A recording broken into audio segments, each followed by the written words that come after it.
Hi, welcome to my channel, or welcome back if you're a regular subscriber. Today's video is no mess art and craft activities.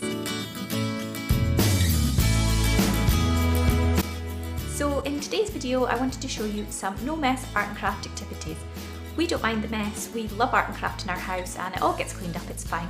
But I know there are some mums and dads that can't deal with a mess, and that's fine, we're all different after all.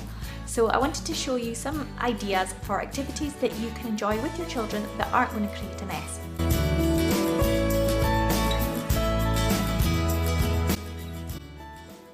So the first activity I'm doing with Elle is water painting, and I've given her here some sugar paper, or you might call it construction paper. It's basically just an unfinished paper, which means it absorbs the water. You can get it in most supermarkets or craft shops or anywhere that you can buy paper. And what I've done is given Elle some cotton buds in a little tub with some water, and I've allowed her to explore the paper with the water and cotton buds and make pictures. And I did a little picture just to show her what to do, and then she's figuring it out for herself. I've used the cotton buds because they're a little bit finer than a paintbrush, and it just means that if she was to use a paintbrush, the paper would be covered really quickly. So by giving her a little fine implement like a cotton bud, then she can play a little bit longer. Elle really enjoyed this activity and she played with it for quite a long time. Once the paper got too wet and it got a bit torn, we moved on to another colour of paper. Yay! Yeah, good kiddo.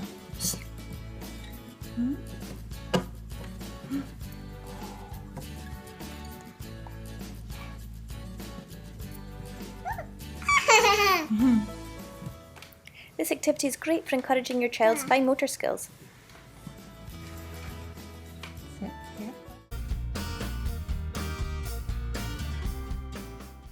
So for this activity you need a clear poly pocket, the kind that you get in ring binders for storing bits of paper.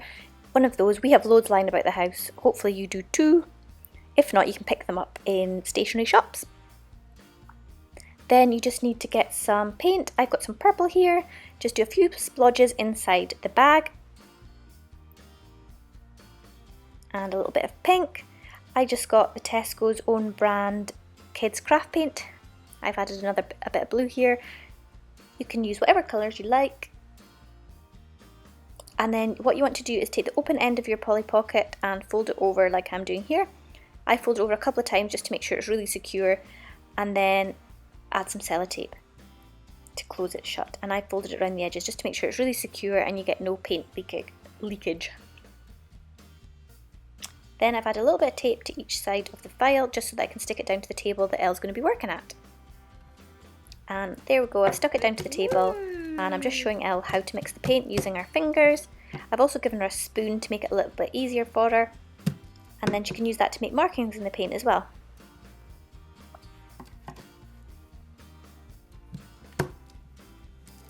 Mix it. Oh, look.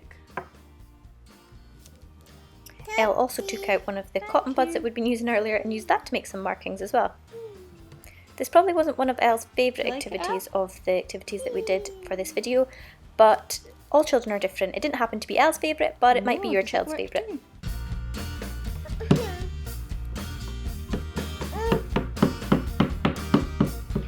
It'll help them with their manual dexterity, holding on to implements and using their hands, and improve the strength in their hands, which helps for when it comes time for them to be writing.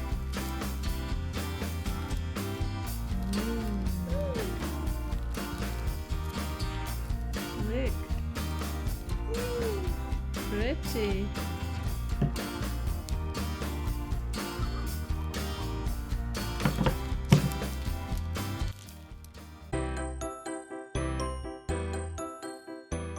So the next activity we did later on the evening after Elle got out her bath, and I just took a piece of white card. It's easier to use card than paper for this activity, and I got some double-sided tape. It only cost me £1.25 from my post office, and you can pick it up in supermarkets and other stationery shops and things. It's not very expensive, and all I did was take some of the double-sided tape and start sticking it down across the piece of card. And I just continued to do that until I'd covered the whole piece of card with double-sided tape.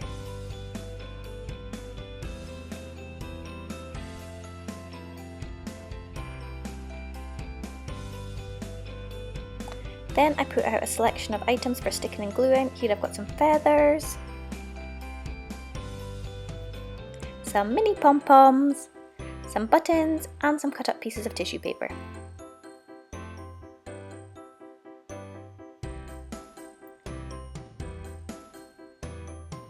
And then I left it to Elle to make her masterpiece.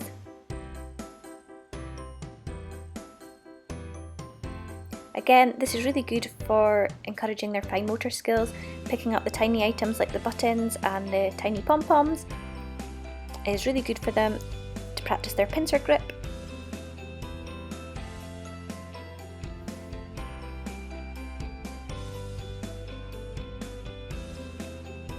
It also encourages their imagination and their creativity, obviously.